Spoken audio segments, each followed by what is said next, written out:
Wait, please, Your Lordship. Yes, Mr. Solicitor. But I'll just, my lord, since now there is an addition of counsels, my lord, on this side, my lord, I'll also have to, my lord, compress the submission so that your lordships may at least, my lord, attempt to conclude on this today. Small.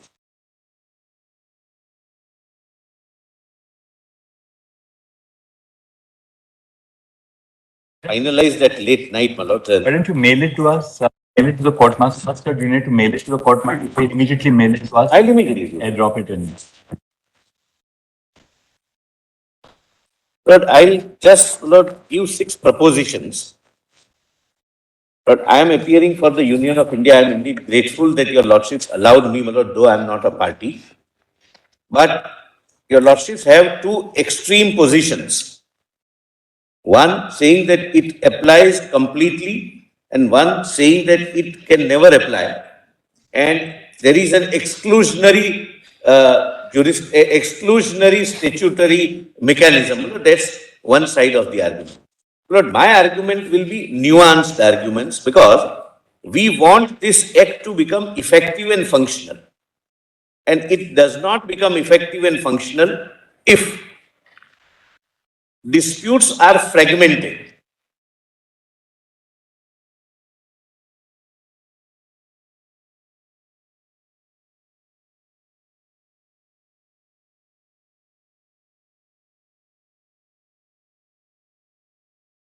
Yes. Lord, 5 points, my lord. I'll just very briefly take your lordships to the history as to how, my lord, this act came to be enacted. Because, my lord, some arguments are bound to be made. They were made on this side, will be made on that side. That some jurisdictions have accepted, some jurisdictions have not accepted this doctrine. That will be the first limb. Second limb would be that in my respectful submission, the doctrine of group of companies is intrinsically inbuilt in the statute itself. And I'll attempt to show that. There is no exclusion in the statute. There is no exclusion of this doctrine. It is there. Third, Sorry, what was the first point? first was a general history, my lord, Yes. because that would give your lordships, my lord, assistance as to how to interpret, my lord, our statutory mechanism in arbitration. All right. Second would be, my lord, that doctrine, group of companies doctrine is intrinsically inbuilt in the statute itself.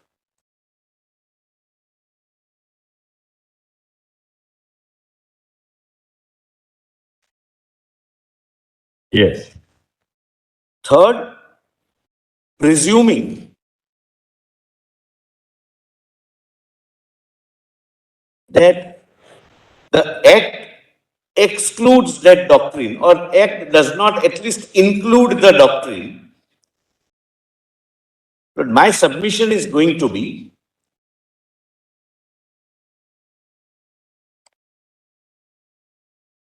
that doctrinal approach your lordships have always evolved. Everything is not to be found in the letter of law. Your lordships infuse blood and soul by developing doctrines for interpretation of the statute as it stands. And that's how, my lord, the law evolves.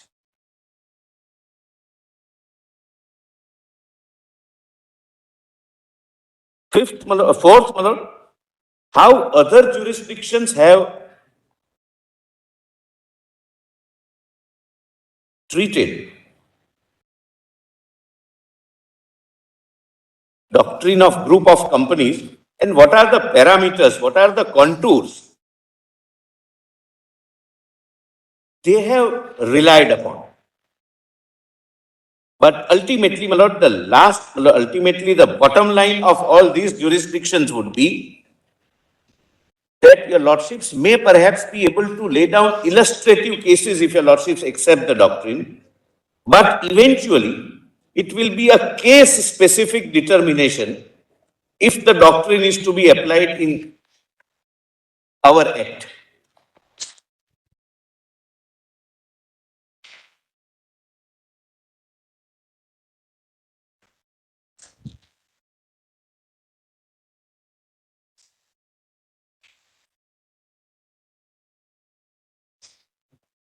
And last, Lord, what would be the, if your Lordship, Lord, subject to what your Lordship ultimately decides, whether the doctrine applies in our Indian scheme of statute or does not apply, but if it applies, what would be the contours of the court's jurisdiction under Section 8 and the jurisdiction of my Lord the Chief Justice or his Lordship's designate under Section 11, subsection 6?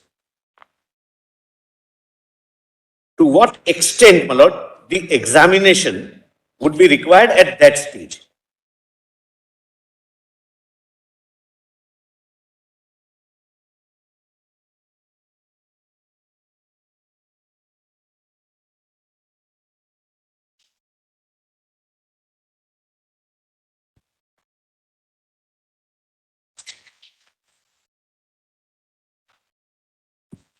Yes. Yes. My Lord, since, my Lord, there are other, my learned friends are also, my Lord, I'll compress it, and what may not be directly relevant, my Lord, I'll point out briefly. Lord, first of all, so far as history is concerned, your Lordships are aware, whatever is relevant for the present dispute. Lord, this alternative dispute mechanism concept started in 1923 with Vienna Convention. Geneva Convention, I'm sorry. Geneva Convention, 23 and 27. But it was too broad-based mechanism, and in fact, it was not a mechanism at all, which led to eventually New York Convention.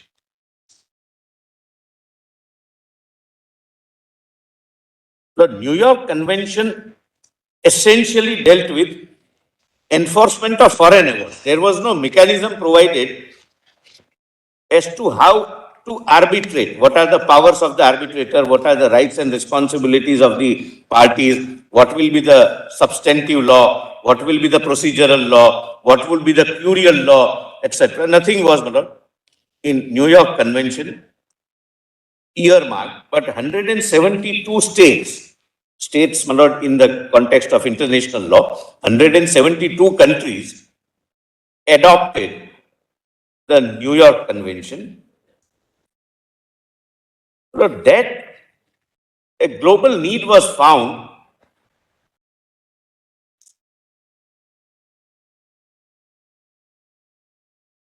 that there has to be a model infrastructure which can be adopted by the states and which can become their respective domestic statutory law. And there comes, my Lord, unicitral model law. United Nations, my Lord, prepared a model law in 1985, amended in 2006.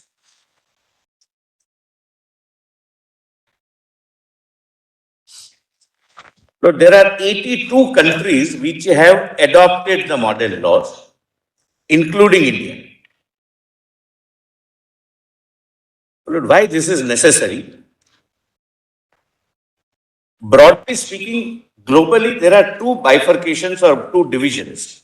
One, who have their domestic law in tune with or in conformity with unicitral model law.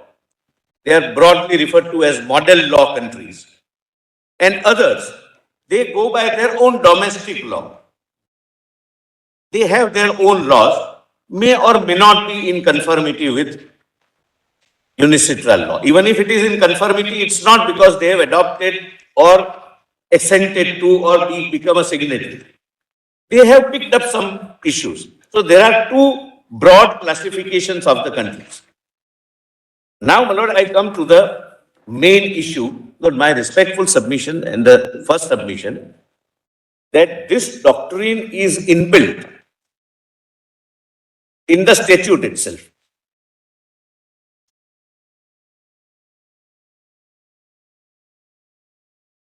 And there is no exclusion, my Lord, as argued. Lord, if I am right in reading the provision the way I read, then, my Lord, we need not find anywhere else any provision for exclusion or inclusion. It is included, impliedly, intrinsically. Lord, kindly, therefore, on this point, come to page 2. I have quoted, my lord, some of the provisions to, my lord, make myself, my lord, more clear. As pointed out above, the Act uses certain terms, expressions, and phrases very broadly so as to not reflect the scope of alternative dispute redressal mechanism in minimum category of cases only. By way of an example, the term international commercial arbitration as defined under section 21F broadly takes within its wide sweep all arbitration relating to, please mark this, my lord. Something would turn on this, my lord, therefore I have underlined it.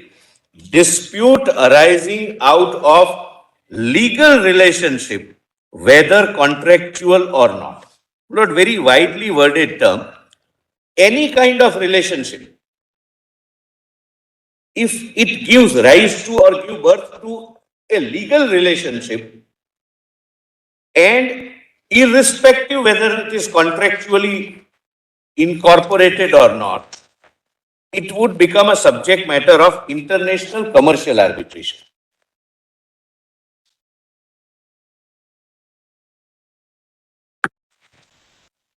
So now, my lord, why I pointed out the unicitral model law which we have adopted.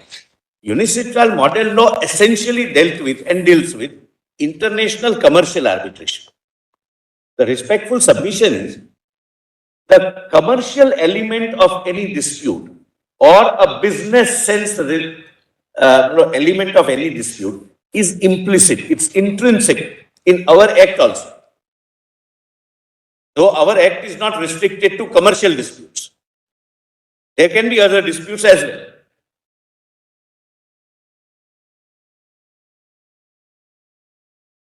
Now, please come to para 6.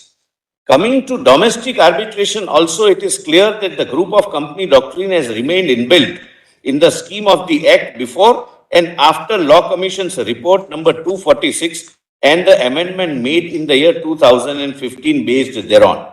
Firstly, the term arbitration agreement is consciously not defined either under Section 2 or elsewhere so as to include only an agreement in conventional sense of the term as used in Indian Contract Act or elsewhere.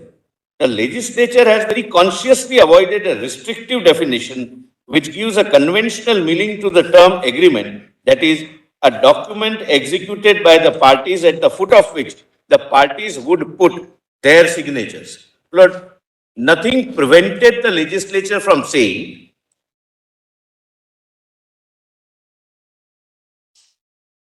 that arbitration agreement would be between parties who will be the signatories to the arbitration agreement. The definition says this, and in my respectful submission, it reflects the legislative intent. Arbitration agreement means an agreement referred to in Section 7. Am I with your lordship? Yes. At this stage, for the present purpose, the definition of the term parties as used in Section 2H needs to be examined. Section 2H reads as under, party means a party to an arbitration agreement. So agreement is not defined. Agreement means whatever takes color of an agreement under Section 7. And the party is also not defined except to say that whoever falls within 7 will be a party for the purpose of this act. On true, meaningful and purposive interpretation of the act, that is speedy, less time consuming, comprehensive, unfragmented and effective resolution of all disputes, it becomes clear that Section 7 itself statutorily recognized group of companies doctrine. The key word in my respectful submission is unfragmented dispute resolution. I have a dispute with A, but B is also a part of that dispute. So don't fragment it merely by giving a restricting meaning that I will have relationship with A and therefore arbitration between me and A, but for B I have to file a suit. That's not the intent. Now please see, my lord, the definition of the arbitration agreement. Lord, I have quoted Section 7. In this part, arbitration agreement means an agreement by the parties to submit to arbitration all or certain disputes which have arisen or which may arise between them in respect of a defined legal relationship, whether contractual or not. I would respectfully read, my lord, subsection 1 like this. Arbitration agreement is an agreement made by the parties when you can show that there is a defined relationship. It need not have contractual foundation. Then it would be an arbitration agreement. Not necessarily between A and B, not necessarily having a contract between A and B, reduced as a contract between A and B, not in the conventional sense of the term agreement as used in the Contract Act. Now, your lordships can do. An arbitration agreement may be in the form of an arbitration clause in a contract or in the form of a separate agreement. Well, we are not concerned for this matter. 3, an arbitration agreement shall be in writing. Mr. Sibal laid emphasis on this, my lord, and read 4A with that. It will have to be in writing. And it is so. I can't dispute that. Now, please see 4A. An arbitration agreement is in writing if it is contained in a document signed by the parties. This is the first kind of arbitration agreement. This is not the only kind of arbitration agreement. If it is signed by the parties, then it is an arbitration agreement. But B, Lord, if the legislature would have stopped at 4A, possibly the restrictive meaning was possible. That it has to be signed by the parties, it should be in writing, and that document only creates a legal relationship. Defined legal relationship. But please come to B. Now there is no, my lord, arbitration agreement as contemplated under 7(4)(a). An exchange of letters, telex, telegrams, or other means of telecommunication, including communication through electronic means, which provide a record of the agreement. Please, my lord, mark, which provide a record of the agreement.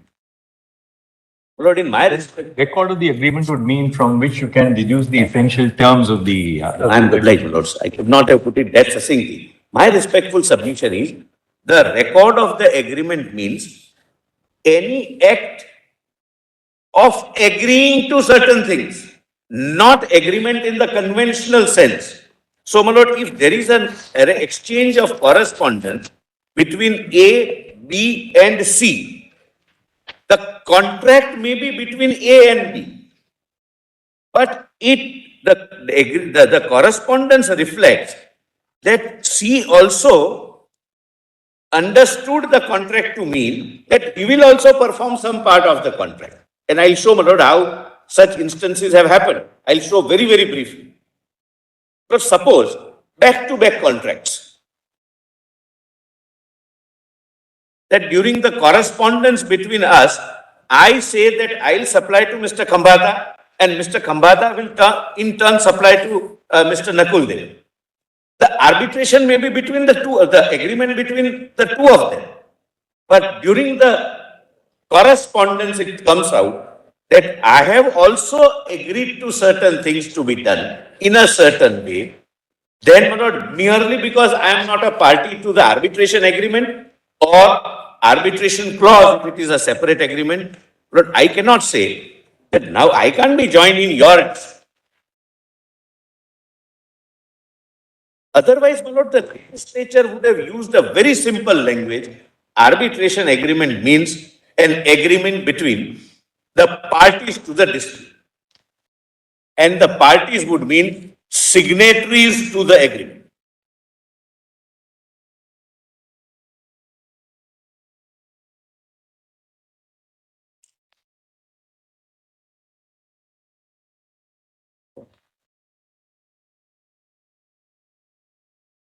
Yes. So, my lord, my respectful submission is the term parties are not used in the same sense as we understand signatories.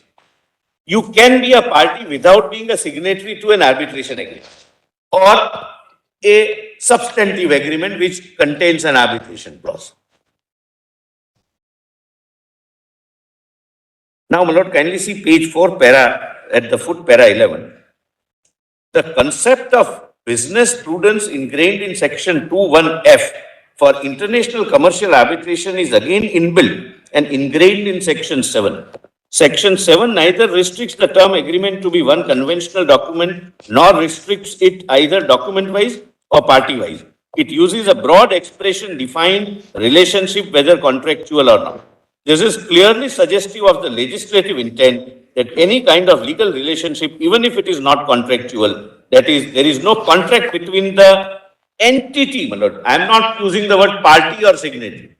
Between the entity whose actions or participation results in a defined relationship can form the subject matter of an arbitration agreement. That's why this wide definition consciously chosen. 12, my lord, I have already pointed out. 13. Section 7(4) mandates an arbitration agreement to be in writing. The conventional agreement which comes to one's mind, that is a written document describing inter se rights and liabilities between the signatories to the document, bearing the signature of such contracting parties in such agreement, is placed in section 7(4)(a) as a separate and distinct category. Now, next, the said agreement contemplated under 7(4)(a) is, however, not restrictive, but will be guided by 7(1). So, my lord, there can be, my lord, kindly pause here for a minute. There can be an agreement which is under 4(a), document signed by the parties. I'm sorry, 7(4)(a), which is a document signed by the parties, but it will have to be examined under 7(1), because if it can be an agreement where it clearly comes out a defined relationship which may not be contractual under this agreement. Lord, I hope, my lord, I am able to make myself clear. My lord, continuously, my lord, I am saying, my lord, in their contract, Mr. Khambata and Mr. Devan's contract, they continuously refer that the goods will be supplied by Mr. Mehta. I am not, my lord, a document signed by the parties. I am not a signatory to that document. But from the document, it emerges that there is a defined legal relationship emerging from that document. Like, for example, there are certain obligations incorporated by reference.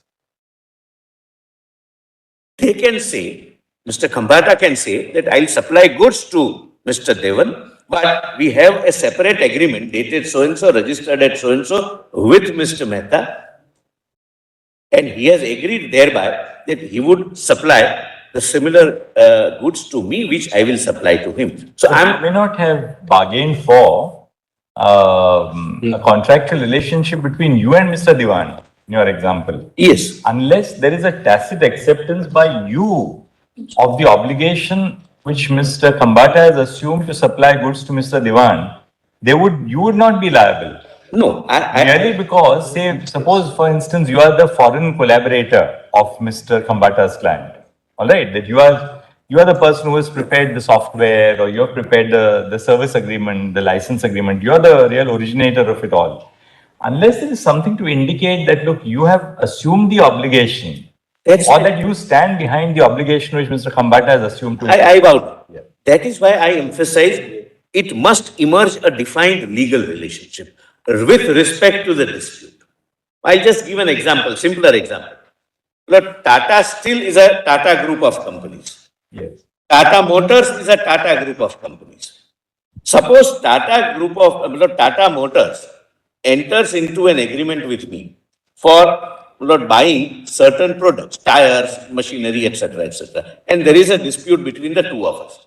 I can't involve Tata Steel saying that it's a group of companies. If he is unable to pay, you pay. But if there is a defined legal relationship with third person, and that is how, my lord, the courts have construed, defined legal relationships are presumed under various doctrines which your lordships have evolved. in other jurisdictions also. Back-to-back contract is one such thing. It would be a fact-specific determination. Right. There would not be any straight-jacket answer. But the point I am respectfully urging for your Lordship's consideration is there is no exclusion. In fact, Section 7 incorporates group of company doctrines by not restricting it to mere parties to the agreement except in 41A, 74A, but it restricts even correspondence. There can be a correspondence that all right, we supply, they supply, etc., etc. Lord, now kindly come to page 10. It is thus clear that even if there is a contractual document in existence between party A and B, as contemplated under section 7(4), I'm sorry, page 6, page 6. It is thus clear that even if there is a contractual document in existence between party A and party B, as contemplated under section 74A, if both of them have a defined legal relationship with entity C or D, qua the dispute, not my lord, some other relationship. I am now, my lord, restricting to give a purposive meaning, my lord, and to ensure that it doesn't become an unruly horse where anybody and everybody is included. Qua the dispute, an arbitration would take place amongst A, B, C, and D, irrespective of as to whether A, B, C, or D are contractually connected with each other, or irrespective of whether C or D are signatories to the document contemplated under section 74A. Well, this is the crux. So parties are not to be read as synonymous of signatories, and the existence of a defined relationship, legal relationship, can be inferred from the correspondence also. Lord, kindly come to, ignore 14, come to 15. Lord. Section 74B, however, makes above referred legislative intent more clear. It specifically does away with mandatory existence of a conventional document only to be regarded as an arbitration agreement. Under the scheme of 2H and 7, even exchange of letters, telex, so and so, is an arbitration agreement if it provides a record of agreement based upon a legal relationship. Now, my lord, next is relevant, as my lord very succinctly, my lord, fell from my lord the Chief Justice of India, the subpara.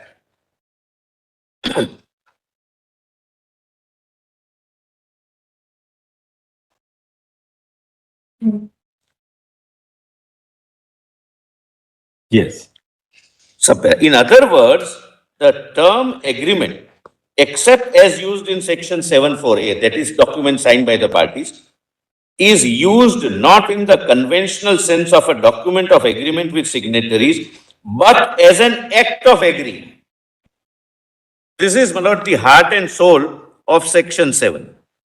Whether contractual, not contractual, if it gives rise to a defined legal relationship and there is a reflection of some act by even non-signatory agreeing to something by each and every mode, whether contractual or not, and may be between more parties, if all of them constitute a legal relationship in a transaction.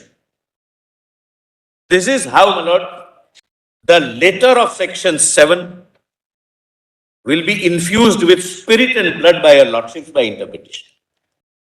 No, Mr. Mehta, My lords. see, the contract, the correspondence between A and B, and what they decide is, it is the C who will supply. But C is not a signatory, the example that you have taken. Now, unless there is a conduct in furtherance of the contract between A and B by C, you can't rope in C. There has to be a conduct, Your lordships are right. and the conduct is in furtherance of the contract between A and B, although C is not a signatory. So therefore, just the correspondence between A and B will not dragging C under the group of. I bow down, your lordships are right. My lord, the example which I would wish to give to buttress my argument would be this. What is essential is something should emerge to be a defined legal relationship. Number one. Number two, it need not be a document signed by two parties as an agreement. It can be exchange of letters. Now, in the same example which my lords were pleased to give, Lord, suppose there is a correspondence between A, B, C, A to C, C to B, B to A, and if it can be found out that because of this correspondence, though the arbitration clause is only between A and B, but C has also participated. He was a part of the negotiation process. He also given certain assurances, etc. Then C cannot say that I am not a signatory to the contract between A and B, and therefore I cannot be a